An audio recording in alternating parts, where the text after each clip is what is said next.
123 Confession Hotline. Today we have Sabrina on the line. Hello, Sabrina. Please share your confession. Hello, I have a confession. I actually have an obsession, and it's not a video game, it's not a movie, it's actually a comic called Perla. Yeah, so this wasn't what I was meaning with confession.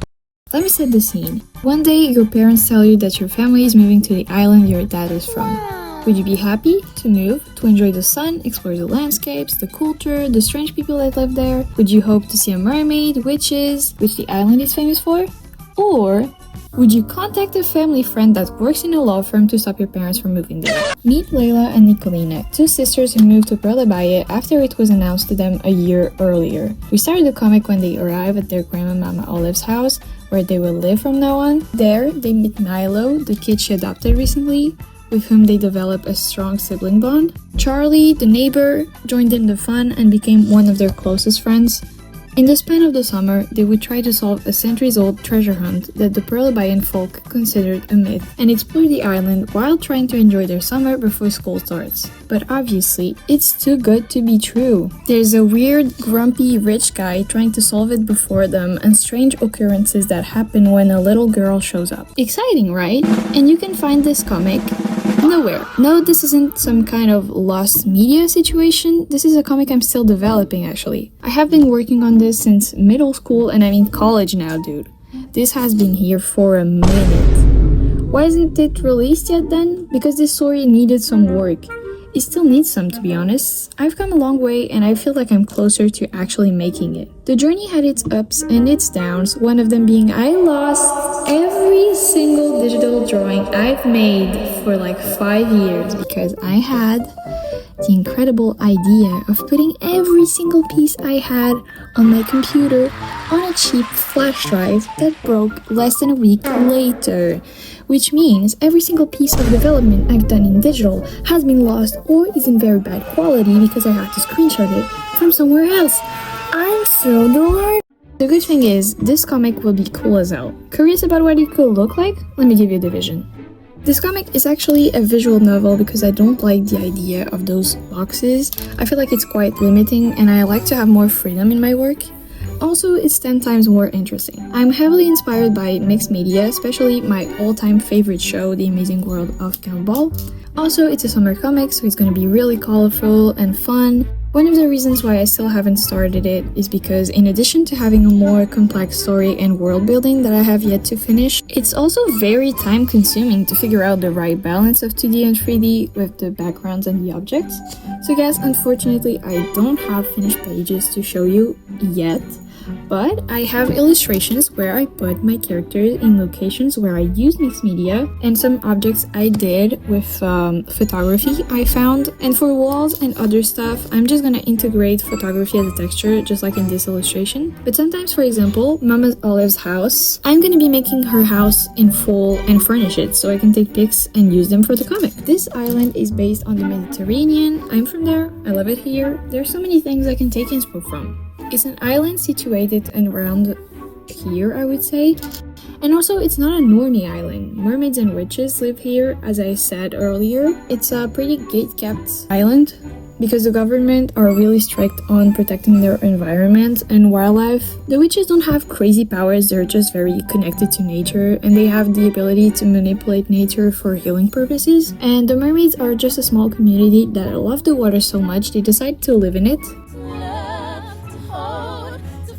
Man, am I obsessed with this island. But mostly, I'm so obsessed with the little guys I've made for this story. For example, Nikki. This past month, I've been drawing this cutie non-stop. She's the youngest of the sisters, and she was a scout throughout all of her childhood and now early teens.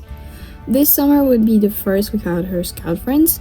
And at first she was really not having it, even though yes, she knew that Perla Baia was an awesome island and it would be really cool to live there. She also didn't want to leave behind her best friends and her old life in their hometown. So she did the unthinkable. She went against her own parents in court.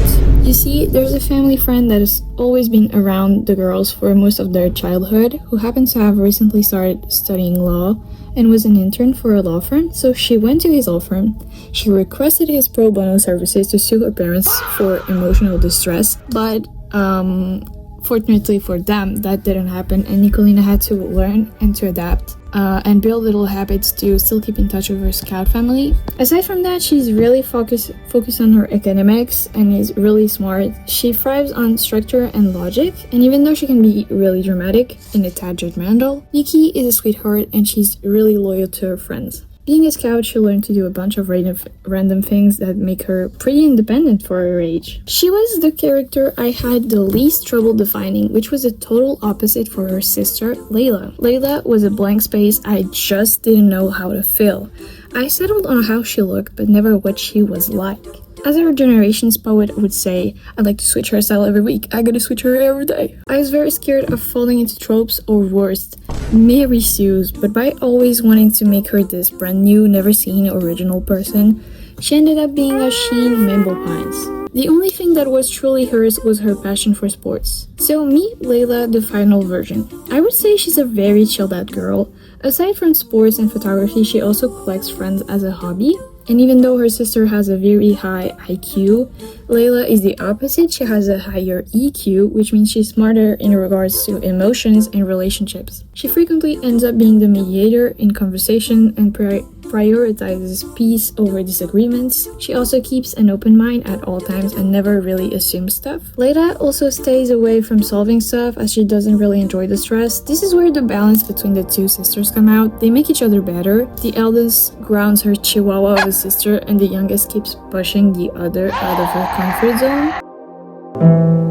And even though Layla has many friends, she always knew that no friendship was as true as the one she had with her little sister. That is, until the boys came along. Milo might become my favorite child in the future. He stole my heart and he might steal yours too. This guy that dresses like a finance bro on holidays. The sweetie pie is an awkward homeschooled kid that only has one desire in life, to be cool and have friends. But there's an obstacle on his way, or rather, in his mind, and that's social anxiety. He's very shy and only opens up to a select group of people, but he's trying really hard, okay? It didn't help that his dad passed away from cancer. Now the only company he had was the neighbor that adopted him, but her social circle is only made up of grannies. The bonus point is that they taught him how to crochet, so now he can satisfy his obsession of ducks, which he filled his bedroom with. Milo is a curious kid that has many interests and does deep dives for a living, one of them being the treasure hunt he introduces the others to. Before he became very close with the sisters, Milo had a friend he met a year before they moved. He was older and he lived next door, and oftentimes he would take Milo under his wing. I'm talking about Charlie. Charlie is the peak male in Milo's eyes, and he's someone he looks up to. He's effortlessly cool, charismatic, and not only does he manage a social life, he also gets perfect grades along with that. He gets along with everyone, even with the ladies, when Milo can even approach his crush without sweating profusely. And not only that, but he doesn't have a swag gap in personality either. He's very sweet, selfless, protective of his loved ones, and he's always open to new things. He's a little tease, especially to Milo and Nikki, and he has a YOLO mentality, which he shared with Layla, much to his father's disapproval. His family life is a little tense to say the least. His mother encourages him to be his own person and to pave his own way, but his dad thinks he can only be a good kid if he's perfect in everything and doesn't approve of him skateboarding or of what he enjoys listening to or watching. But Charlie knows better not to listen and rebels against that by being even more expressive, whether it's in fashion or taste over the summer. He understands he's not a cake that is fitting a mold, he's his own person. And despite his parents being quite wealthy, Charlie didn't become rotten. He maybe had more than the others, but he was no different from them. To have his own money, he started working age 15 at the surf shop as a monitor to teach kids how to get on a board, and a year later, he became an integral part of the staff. Also, I have two other characters that live in my mind rent-free. One is this little guy that drives a bus around the town, and he's one of the kids' friends. I still haven't figured out a name for him, but if you guys want to help out, please drop some ideas in the chat. He's a really chilled out dude. He loves his daughter. Actually, he has flowers all around the bus because his daughter loves to make some. She loves to make flower chains, and the other little guy is the bodyguard of the grumpy rich guy that is the antagonist in the series, and his name is Ego. He's a whale shark that has been transformed into an anthropomorphic character. Anyways, I feel like I'm talking too much. The point of this video was to introduce you guys to my In the Works comic, because from this point on, to hold myself accountable and make me work more on this passion project, I will be sharing to you the development of Perla Baia, and hopefully in 2 years I would have the comic finished, or at least half finished. So if you guys want to embark on this journey, please consider subscribing and liking this video. Peace out.